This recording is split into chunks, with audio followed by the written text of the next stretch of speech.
اهلا بيكم، معاكم احمد صقر فوتوغرافر واديتور. النهارده هنتكلم عن 3 حاجات ممكن تفرق معاك جدا في طريقه شغلك اليوميه. اولا هنتكلم ازاي تختار الصور عن طريق ادوبي بريدج وتقلل الريزولوشن بحيث ان انت لو بتشوف ملف حجمه كبير تشوفه بسرعه كبيره جدا قبل ما تدخل اصلا على لايت روم. تاني حاجه والتركية اللي ممكن تفرق معاك جدا في ان انت فعلا تلاقي الصور اللي موجوده داخل الفولدرات وهي اظهار محتوى الفولدرات دي نفسها. يعني انت لو عندك 10 فولدرات، 20 فولدر، 1000 فولدر، انا محتاج اشوف كل المحتوى اللي موجود جوه الفولدرات دي بدون ما اضطر ان انا افتح الفولدرات دي كلها. هقول لك ازاي توصل لملفات ممكن تكون بالنسبه لك قديمه من شغل سنه سنتين 3 فاتوا بابسط واسهل الطرق عن طريق النقط اللي احنا هنتكلم عليها دلوقتي في ادوبي بريدج. الشيء المبهر كمان انه بريدج برنامج مجاني تماما. لو انت عندك كرييتيف كلاود اكاونت، انت عندك حساب فعال على كرييتيف كلاود في اشتراك فوتوشوب ولايت روم، فبريدج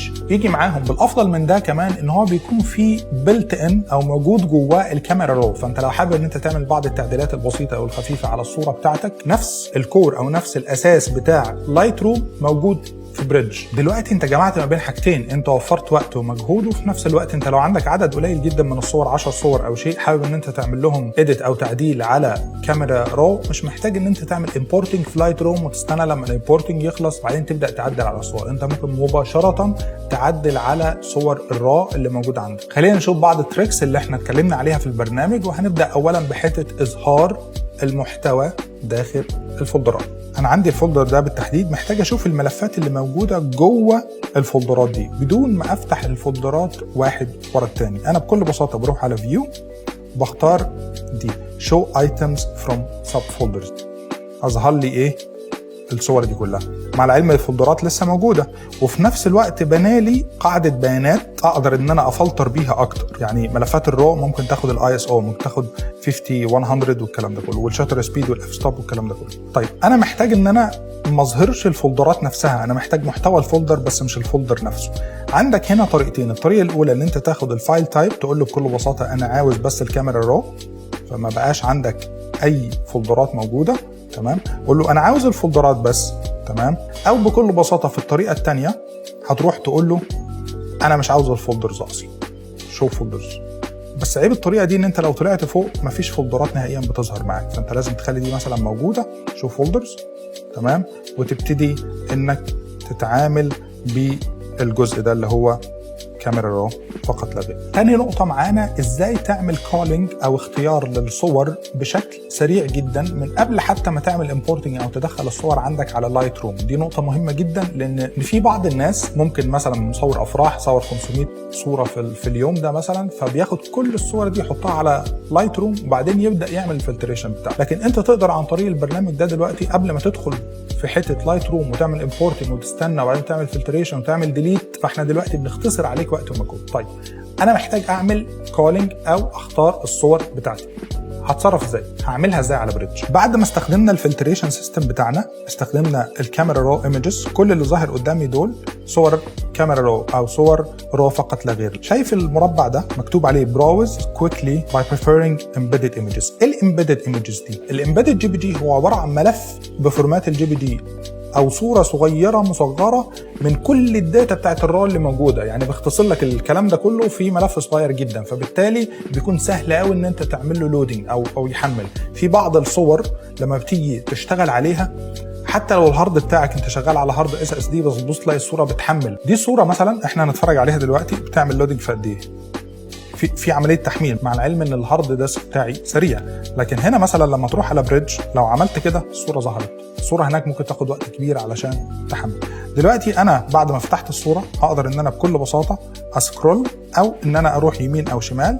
مع العلم لو تاخد بالك انه حجم الصور دي كبير، انت بتتكلم في 30 ميجا، ومع ذلك بتقدر ان انت تشوف الصوره باعلى ريزولوشن ممكن. باستخدام الطريقه دي تقدر ان انت تختار او تفلتر ال 500 صوره اللي موجودين عندك ل 250 او 100 صوره من قبل حتى ما تروح تحط الصور دي على اللايت روم.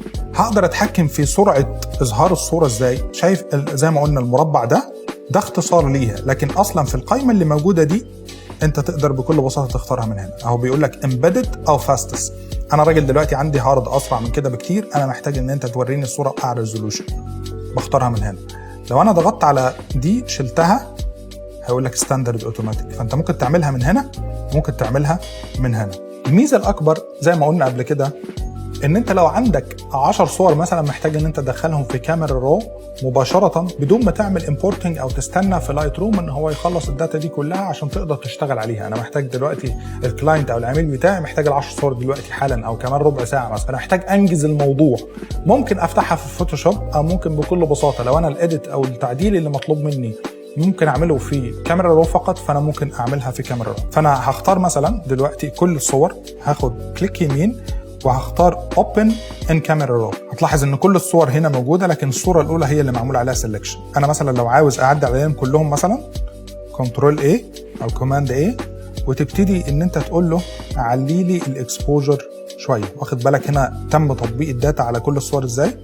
طب رجع لي يا سيدي الاكسبوجر ده، فرجعت كل حاجه زي ما هي. التعديلات اللي انا عملتها دلوقتي محتاج ان انا احفظها، فلنفترض ان احنا عشان نبين الموضوع ان احنا لسعنا الصور بالشكل ده. تمام، عاوزين الداتا دي نحفظها في الصوره نفسها الملف رو. انت لو عملت بكل بساطه دان بقت اوتوماتيكلي، واخد بالك انه دلوقتي الايقونه اتغيرت، بقى عندك الايه العلامه الصغيره دي بتقول لك ان تم التعديل عليها في الكاميرا رو. وهتلاقي جنب الصوره في ملف اسمه XMP. طيب زي ما احنا شايفين بقى عندك ملفين، عندك الصوره وعندك ملف XMP. طيب دلوقتي لو انا مش حابب الطريقه دي او مش حابب ان انا يكون عندي ملفين، عاوز ان انا الصوره الرو هي اللي يكون مكتوب فيها كل الداتا والتعديلات اللي انا بعملها مثلا على كاميرا رو او على حتى لايت روم، هل في حل؟ طبعا في حل. ملف اسمه او صيغه فورمات رو اسمها DNG، اختصار لديجيتال نيجاتيف ايمج. ده الفورمات السبورتد او اللي هو طالع من ادوبي نفسها، وهو اوبن سورس ومدعوم من كل برامج ادوبي. ودي ميزه قويه جدا جدا جدا لانه اكتر البرامج اللي احنا بنستخدمها هي برامج ادوبي، وهنتكلم عنه بالتفصيل اكتر قدام. كان معاكم احمد صقر واشوفكم في الفيديو اللي جاي.